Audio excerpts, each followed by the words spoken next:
नमस्कार दोस्तों। Allahabad high court परीक्षा जो 5 जनवरी 2025 को ग्रुप डी का परीक्षा हुआ था, उसका हम लोग पेपर हल करेंगे और अब आंसर की सही निकालेंगे। तो आइए हिंदी का प्रश्न हल करते हैं। तो गद्यांश के आधार पर प्रश्न दिए गए हैं, तो प्रश्न संख्या 1 से 5 तक हल करते हैं। तो इसमें जो है पढ़ते हैं। जैसे डरिए मत, निर्भय होकर आगे बढ़िए, आगे बढ़ने वालों का पथ स्वयं खुलता जाता है, बाधाएं उनका कुछ नहीं बिगाड़ती, दुनिया उनका वंदन करती है, आगे बढ़ना अच्छा कर्म है, पीछे हटने में अपमान पतन दुख अशांति है, इसलिए अच्छे काम करते रहे, बुरे काम से बचे। ईश्वर का संकल्प, ईश्वर का संकल्प, ईश्वर का संकल्प सत्य धर्म नीति न्याय सत्कर्म का साथ देना और अधर्म असत्य अनीति अन्याय को समाप्त करना। यह सृष्टि सत्य और धर्म के बलबूते बलबूते पर गतिमान है। अगर हम ईश्वर द्वारा सौंपे गए कार्य को करते हैं तो सृष्टि का संतुलन बना रहेगा। अगर हम ईश्वर के कार्यों को करने से डर जाएंगे तो सृष्टि में असंतुलन आ जाएगा, जो इसके विनाश का कारण बनेगा। तो इसी गद्यांश के आधार पर पहला प्रश्न है, सत्कर्म का साथ देना और अन्याय को समाप्त करना यह किसका संकल्प है? तो सत्कर्म का साथ देना और अन्याय को समाप्त करना यह किसका संकल्प है? ईश्वर का। किसका संकल्प है? ईश्वर का है। यहाँ दिया भी है, देख सकते हैं, ईश्वर का संकल्प। तो सारे सवाल जो है गद्यांश से बनाए गए हैं और गद्यांश से ही उत्तर देना है। उससे इतर देंगे तो आपका आंसर गलत हो जाए। दूसरा सवाल है, जीवन पथ पर आगे बढ़ने के लिए क्या होना आवश्यक है? तो यहाँ आपको ऑप्शन चौथा, निर्भय, निर्भय होना चाहिए, यानी बिना इसके डर नहीं होना चाहिए। तो ये आपका चौथा ऑप्शन सही है।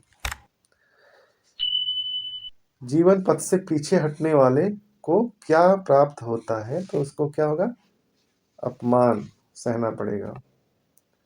जीवन पथ से पीछे हटने वाले को क्या प्राप्त होगा? अपमान। पहला ऑप्शन सही। सृष्टि में असंतुलन किसके विनाश का कारण बनेगा? तो सृष्टि में का जो है विनाश होगा अगर असंतुलन उत्पन्न होगा। पांचवा सवाल है, यह सृष्टि किसके बल पर गतिमान है? तो सत्य और धर्म पर गतिमान है। छठा क्वेश्चन है आपका, साकार शब्द का विलोम शब्द विकल्प में चुनित। साकार का क्या हो जाएगा? निराकार। निराकार पहला ऑप्शन सही होगा। अगला सवाल है, निम्न में से एक सर्वनाम नहीं है। तो सर्वनाम जो है मेघ, मेघ माने ऑप्शन तीसरा जो है मेघ माने होता है बादल, मेघ माने बादल। तो ये है बादल जो है नहीं है, तो बादल आपका संज्ञा भी है, इसलिए सर्वनाम और तीसरा नहीं है। आठवां सवाल है, धर्मात्मा में संध विच्छेद धर्म जोड़ आत्मा, ये पहला ऑप्शन सही है। और धर्म जोड़ आत्मा, ये धर्मात्मा जो है दीर्घ संधि। कैसी संधि है? दीर्घ संधि। जो प्रमाण से सिद्ध न हो उसके लिए उचित शब्द, तो यहाँ अप्रमेय हो जाएगा। जो प्रमाण से सिद्ध न हो उसके लिए उचित शब्द होगा अप्रमेय, और जो प्रमाण से सिद्ध हो उसे प्रमेय कहते हैं। क्या कहते हैं? प्रमेय। तो ये आपका ऑप्शन तीसरा सही है।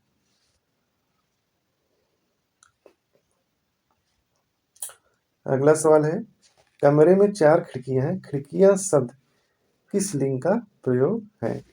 तो खिड़कियां जो है स्त्रीलिंग का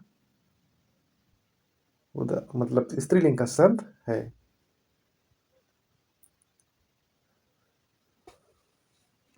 अगला सवाल है,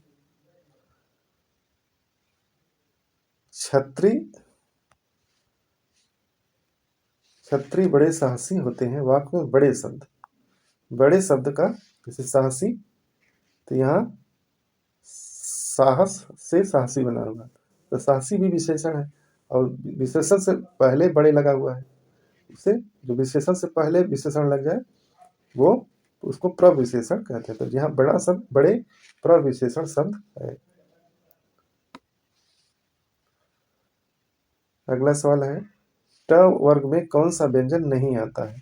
तो न, त, थ, ध, न, त, थ, ध, न, ये आपका न जो है पंचम अक्षर। आंख का अंधा नाम नयन सुख, मुहावरे का अर्थ होगा तो गुण के विरुद्ध नाम होना, तो ऑप्शन तीसरा सही हो जाए। अगला सवाल है 14 नंबर, च का उच्चारण स्थान होगा, तो च का उच्चारण स्थान तालु होगा। क्या होगा? तालु होगा। 15 नंबर, तपोवन का संधिविच्छेद, तो यहाँ पहला तपह जोड़ वन, ये आपका ऑप्शन पहला सही होगा और यह आपका विसर्ग संधि। कौन सा संधि है? विसर्ग संधि है। अगला सवाल है, कौन शब्द का गलत पर्यायवाची है? तो यहाँ आपका अभ्र अभ्र होगा। यहाँ जैसे समीर, मारुत, वायु, ये तीनों जो है हवा के पर्यायवाची यानी पवन, हवा। अभ्र ये नहीं है। अभ्र माने होता है आपका बादल और आकाश। अभ्र का बादल और प्रकाश होगा। अभ्र जो है अनेकार्थी शब्द ही है, तो बादल भी होता है, आकाश भी होता है।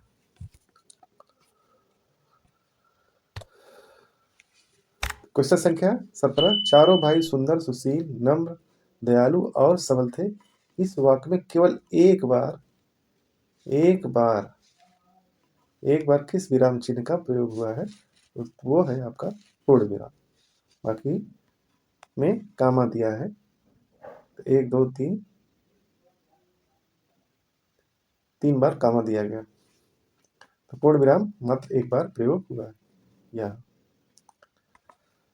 क्वेश्चन संख्या 18, मानवता में निहित प्रत्यय है, तो मानव से मानवता बना है, तो ऑप्शन तीसरा ता प्रत्यय लगा हुआ है। 19 नंबर, निम्नलिखित में वन का पर्यायवाची नहीं है, तो ये आपका नाराज जो है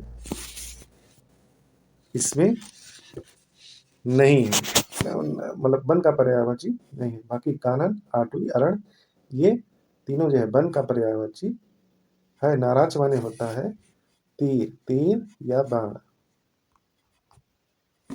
नाराज वन का पर्यायवाची नहीं है। एक वचन का सही विकल्प चुनिए। तो यहाँ नदी जो है एक वचन है, बाकी सभी जो है बहुवचन है, तो ऑप्शन तीसरा जो है सही होगा। ऑप्शन तीसरा नदी, यही एकमात्र शब्द है जो एक वचन है। फिर अगला 21 नंबर, देवासुर में किस समास का उदाहरण है? तो देवासुर में द्वंद्व समास है, देव और असुर। यहाँ देव और असुर होंगे, यानी दो शब्दों मतलब दो पद हैं, और जहाँ दोनों पद प्रधान होते हैं वहाँ द्वंद्व समास होता है। बहुवचन के सही विकल्प को चुनिए। यहाँ जो छात्रों जो है यही बहुवचन है, बाकी सभी एक वचन है। अगला सवाल है 23 नंबर, निर्भय में उपसर्ग है, तो निर्भय में भय यानी निरुपसर्ग लगा हुआ, भय में निरुपसर्ग लगा, ऑप्शन दूसरा सही हो जाएगा। 24 नंबर, जिस पेड़ के पत्ते झड़ गए हों के लिए उपयुक्त शब्द होगा, तो वो होगा अपर्ण। क्या होगा? अपर्ण। चौराहा में समास होगा तो चौराहा में द्विगु समास होगा। क्या होगा?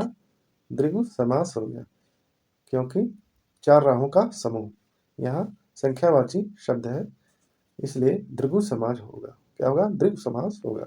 अब ढोंगी आदमी चापलूस हुआ करता है। वाक्य के अनुसार कौन सी लोकोक्ति इस अर्थ को पूर्ण रूप से बताती है? यहाँ अतिशय, भक्ति और चोर के लक्षण। ऑप्शन चौथा सही हो जाएगा। फिर है उत्थान शब्द के सही विलोम चयन करें। तो उत्थान का जो है पतन होगा। क्या होगा? पतन। दूसरा सही हो जाएगा।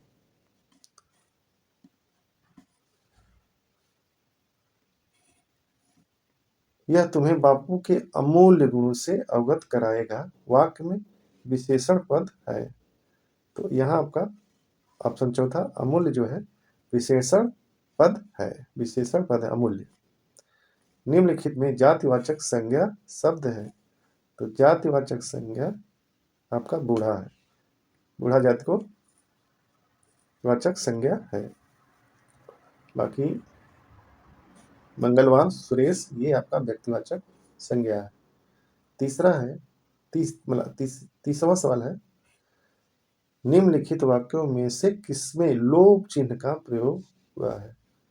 तो माता पिता दोनों खुश थे, इतने में राजा गर्जा रास्ता छोड़ो। अरे अभी तुम जो है अरे अभी तक तुम, यहाँ देखिए लोभ चिन्ह लगा करके छोड़ दिया गया है। आगे क्या है तो पता ही नहीं चला। तो ये आपका ऑप्शन तीसरा सही है। तो ये समाप्त।